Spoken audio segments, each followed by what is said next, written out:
Hi, ನಾನು Sandeep from tech in Kannada. ನಿಮ್ಮೆಲ್ಲರಿಗೂ ಗೊತ್ತಿರ್ಬೋದು, ಒಂದು ಮನೆಯನ್ನು ಕಟ್ಟೋದಕ್ಕೆ ಮಿನಿಮಮ್ ಅಂತಂದರೆ 6 ರಿಂದ 7 ತಿಂಗಳಾದರೂ ಬೇಕು. ಒಂದೇ ಸಲ ಯೋಚನೆ ಮಾಡಿ ನೋಡಿ, ಒಂದು ಮನೆಯನ್ನು ರಾತ್ರಿ 24 ಗಂಟೆಯಲ್ಲಿ ಕಟ್ಟೋ ರೀತಿ ಇದ್ದಿದ್ರೆ ಚೆನ್ನಾಗಿರ್ತಿತ್ತು ಅಂತ.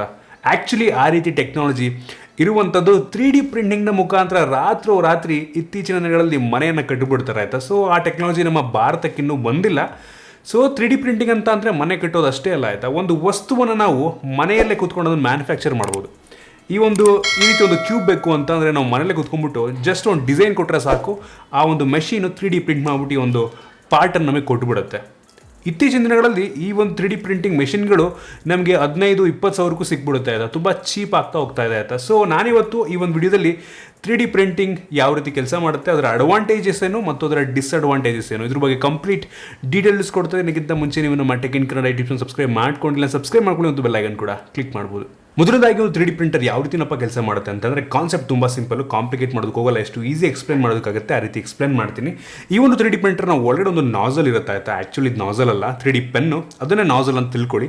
ಈ ಒಂದು ನಾಸಲ್ಗೆ 3D ಪ್ರಿಂಟಿಂಗ್ ಮೆಟೀರಿಯಲ್ ನಾವು ಫೀಡ್ ಮಾಡ್ತೀವಿ ಆಯಿತಾ. ಇದು 3D ಪ್ರಿಂಟಿಂಗ್ ಮೆಟೀರಿಯಲ್ ಅಂತ ಇರುವಂಥದ್ದು. ಇದು ಪ್ಲಾಸ್ಟಿಕ್ ಆಯಿತಾ. ಏನಾದರೂ ಪ್ಲಾಸ್ಟಿಕ್ಕಿಂದ ನೀವೇನಾದರೂ 3D ಪ್ರಿಂಟ್ ಮಾಡಬೇಕಂತಂದ್ರೆ ಈ ರೀತಿ ಪ್ಲಾಸ್ಟಿಕ್ ಮೆಟೀರಿಯಲ್ನ ಈ ಒಂದು ನಾಸಲ್ಗೆ ಫೀಡ್ ಮಾಡ್ತೀರಾ.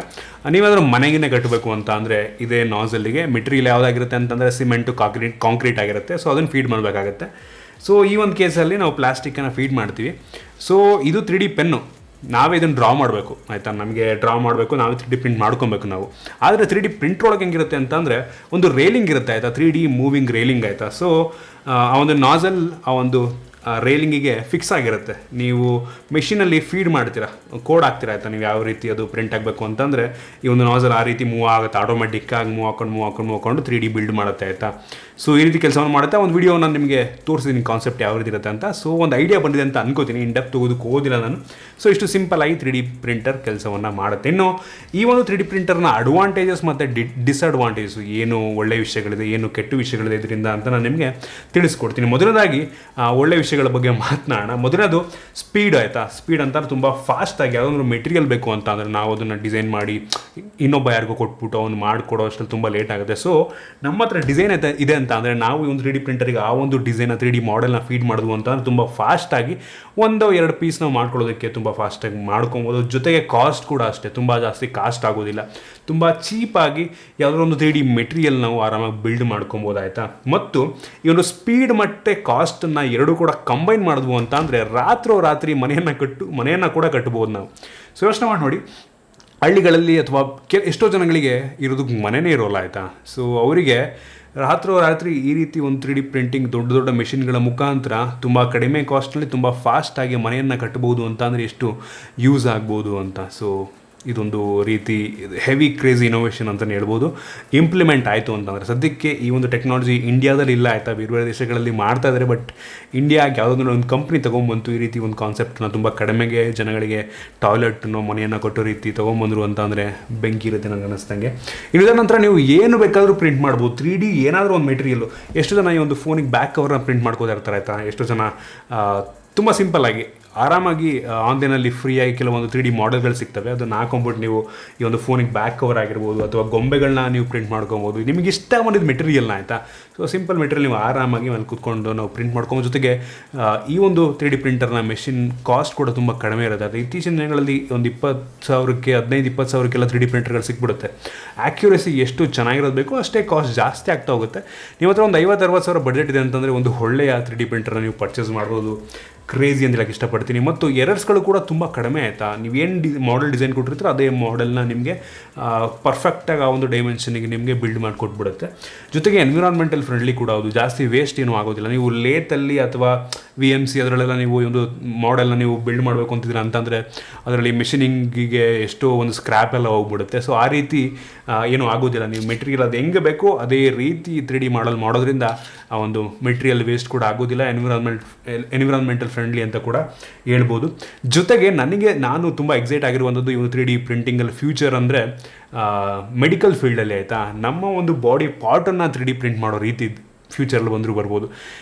ಎಷ್ಟೋ ಜನಕ್ಕೆ ಹಾರ್ಟ್ ಏನೋ ಆಗಿದೆ ಅಂತ ಅಂದರೆ ಅಥವಾ ಕಿಡ್ನಿ ಏನೋ ಆಗಿದೆ ಅಂತ ಅಂದರೆ ಅದನ್ನೇ 3D ಪ್ರಿಂಟ್ ಮಾಡೋ ರೀತಿ ಆ ಒಂದು ನಮಗೆ ನಮ್ಮ ಬಾಡಿಯಲ್ಲಿರುವಂಥ ಒಂದು ಒಂದು ಮೆಟೀರಿಯಲ್ನ ಯೂಸ್ ಮಾಡಿಕೊಂಡು 3D ಪ್ರಿಂಟ್ ಮಾಡೋ ರೀತಿ ಇದ್ದರೆ ಹೆಂಗಿರುತ್ತೆ ಅಂತ ಯೋಚನೆ ಮಾಡಿ. ಎಷ್ಟೋ ಮೂವಿಗಳಲ್ಲಿ ಈ ಕಾನ್ಸೆಪ್ಟನ್ನು ನೀವು ನೋಡಿರ್ಬೋದು. ಸೊ ಆ ಕೆಲವೊಂದು ಕ್ಲಿಪ್ಸ್ಗಳನ್ನ ನಿಮಗೆ ತೋರಿಸ್ತಾ ಇದ್ದೀನಿ ಆಯಿತಾ. ಸೊ ಈ ರೀತಿ ಆದರೂ ಆಗ್ಬೋದು ಫ್ಯೂಚರ್ನಲ್ಲಿ. ಸೊ ಈಗ ಜಸ್ಟ್ ಬಿಗಿನಿಂಗ್ ಆಗ್ತಾ ಇದೆ ಆಯಿತಾ 3D ಪ್ರಿಂಟಿಂಗ್. ಫ್ಯೂಚರಲ್ಲಿ ಈ ರೀತಿ ಕೂಡ ಆಗಬಹುದು. ಸೊ ಸದ್ಯಕ್ಕಂತೂ ಈ ಒಂದು ಸ್ಟೇಜಲ್ಲಿದೆ.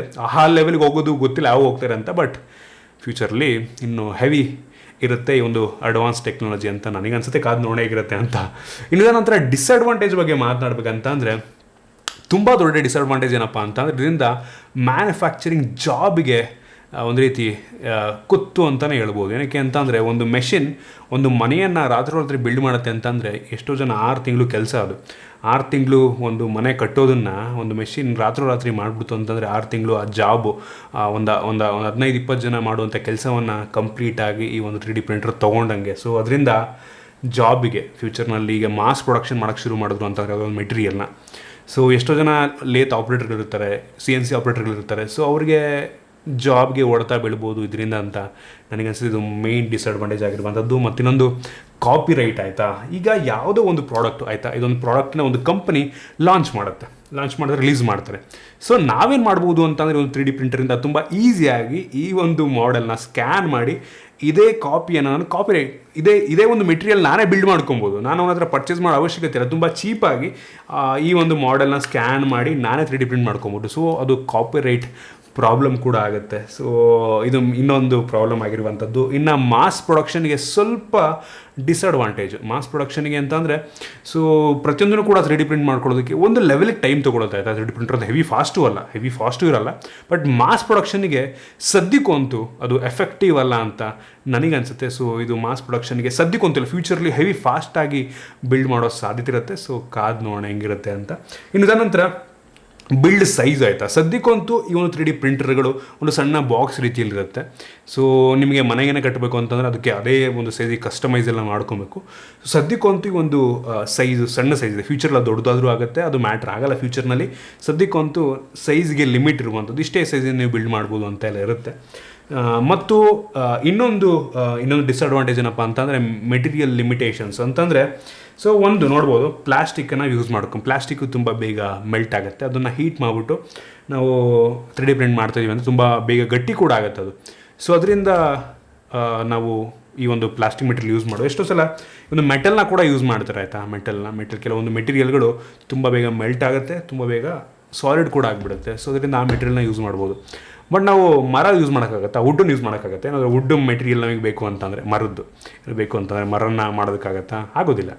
ಸೊ ಅದೇ ರೀತಿ ಕೆಲವೊಂದು ಮೆಟೀರಿಯಲ್ನ ಡ್ರಾಬ್ಯಾಕ್ ಇರುವಂಥದ್ದು, ಅದನ್ನು ನಾವು ಯೂಸ್ ಮಾಡೋದಕ್ಕೆ ಆಗಲ್ಲ ನಾವು. ಸೊ ಕೆಲವೊಂದು ಮೆಟೀರಿಯಲ್ಗಳನ್ನ ಮಾತ್ರ ನಾವು ಯೂಸ್ ಮಾಡ್ಕೊಂಡು 3D ಪ್ರಿಂಟ್ ಮಾಡ್ಬೋದು. ಫ್ಯೂಚರಲ್ಲಿ ಚೇಂಜ್ ಆದರೂ ಆಗ್ಬೋದೇನೋ. ಸೊ ಸದ್ಯಕ್ಕಂತೂ ಅದು ಸಾಧ್ಯ ಇಲ್ಲ. ನೋಡೋಣ ಫ್ಯೂಚರಲ್ಲಿ ಹೆಂಗಾಗುತ್ತೆ ಅಂತ. ಸೊ ಈ ರೀತಿ ಕೆಲವೊಂದು ಅಡ್ವಾಂಟೇಜು ಇದೆ, ಡಿಸ್ಅಡ್ವಾಂಟೇಜು ಇದೆ. ನನಗೆ ಫ್ಯೂಚರಲ್ಲಿ ಮೆಡಿಕಲ್ ಫೀಲ್ಡಿಗೆ ಇದು ಬಂತು ಅಂತ ಅಂದರೆ ಬೆಂಕಿ ಇರುತ್ತಾ ಇದ್ದ. ಯೋಚನೆ ಮಾಡಿ ನೋಡಿ, ಒಂದು ನಮ್ಮ ಬಾಡಿ ಆರ್ಗನ್ ಫೇಲ್ಯೂರ್ ಆಯಿತು ಅಂತ ಅಂದರೆ ಆ ಒಂದು ಆರ್ಗನ್ನ ರಿಮೂವ್ ಮಾಡಿ ನಮ್ಮದೇ ಅಂತ ಇನ್ನೊಂದು ಆರ್ಗನ್ನ ನಮ್ಮ ಬಾಡಿಲಿರುವಂಥ ಇದನ್ನು ಮೆಟೀರಿಯಲ್ ಅಂತಂದರೆ ಒಂದು ಏನು ಆರ್ಗನ್ಸ್ ಇರುತ್ತೆ ಅದೇ ಆರ್ಗನ್ಸ್ನಲ್ಲಿ ಮತ್ತೆ ರೀಬಿಲ್ಡ್ ಮಾಡ್ತಾರೆ ಅಂತ ಅಂದರೆ ಸೊ ಕ್ರೇಜಿ ಅಂತ ಅನಿಸುತ್ತೆ. ಸೊ ಆ ಟೆಕ್ನಾಲಜಿ ಸದ್ಯಕ್ಕಂತೂ ಬರೋ ಇದಿಲ್ಲ. ಫ್ಯೂಚರ್ನಲ್ಲಿ ಮೋಸ್ಟ್ಲಿ ಒಂದು 100-200 ವರ್ಷ ಆದಮೇಲೆ ಬರ್ಬೋದೇನೋ, ಹೇಳೋಕ್ಕಾಗಲ್ಲ. ಒಂದು 10 ವರ್ಷದಲ್ಲೂ ಬಂದರೂ ಬರ್ಬೋದು. ಸೊ ಹಂಗೇ ಒಂಥರ ನಾವು ಈಗ ಒಂದು 30-40 ವರ್ಷ ಮುಂಚೆ ನಾವು ವೈರ್ಲೆಸ್ ಫೋನನ್ನು ಕೈಯಲ್ಲಿ ಹಿಡ್ಕೊಂಡು ಓಡ್ತೀವಿ. ಕೈಯಲ್ಲಿರುವಂಥ ಒಂದು ಸಣ್ಣ ಫೋನಲ್ಲಿ ನಾವು ವೀಡಿಯೋ ನೋಡ್ತೀವಿ ಅಂತ ಯಾರು ನಂಬ್ತಾ ಇರಲಿಲ್ಲ. ಸೊ ಅದೇ ರೀತಿ ಫ್ಯೂಚರ್ನಲ್ಲಿ ಈ ರೀತಿ ಒಂದು ನಮ್ಮ ನಮ್ಮ ಬಾಡಿ ಆರ್ಗನ್ಸನ್ನು ಅಥವಾ ನಮ್ಮ ಕೈ ಕಟ್ಟಾಯಿತು ಅಂತಂದರೆ ಅಥವಾ ನಮ್ಮ ಕೈಯಲ್ಲಿ ಏನೋ ಬಾಡಿ ಕಿತ್ಕೊಂಡೋಯ್ತು ಅಂತಂದರೆ ಅದನ್ನು ರೀಬಿಲ್ಡ್ ಮಾಡೋ ರೀತಿ ಒಂದು 3D ಪ್ರಿಂಟ್ ಮಾಡೋ ರೀತಿ ಒಂದು ಟೆಕ್ನಾಲಜಿ ಫ್ಯೂಚರ್ ಬರುತ್ತೆ ಅಂತ ಅಂದರೆ ಮುಂದಿನ 10 ವರ್ಷದಲ್ಲೇ ಬರ್ಬೋದು. ಸೊ ಇದಿಷ್ಟು ಈ ಒಂದು 3D ಪ್ರಿಂಟಿಂಗ್ ಟೆಕ್ನಾಲಜಿ ಬಗ್ಗೆ. ನಿಮ್ಗೆ ಇದ್ರ ಬಗ್ಗೆ ಅನಿಸುತ್ತೆ ಕೆಳಗಡೆ ಕಾಮೆಂಟ್ ತಿಳಿಸ್ಬೋದು. ನಿಮ್ಗೆ ಇಷ್ಟ ಆಗಿದೆ ಅಂತ ಅನ್ಕೋತೀನಿ. ಇಷ್ಟ ಆಗಿದೆ ಲೈಕ್ ಮಾಡಿ, ಶೇರ್ ಮಾಡಿದ ರೀತಿ ನಮ್ಮ ಬೇರೆ ವಿಡಿಯೋ ನಮ್ಮ tech in Kannada YouTube subscribe ಮಾಡ್ಕೊಂಡು ಸಬ್ಸ್ಕ್ರೈಬ್ ಮಾಡ್ಕೊಳ್ಳಿ. ಒಂದು ಬೆಲ್ ಐಕಾನ್ ಕೂಡ ಕ್ಲಿಕ್ ಮಾಡ್ಬೋದು. ಸಿಗೋಣ ವಿಡಿಯೋದಲ್ಲಿ.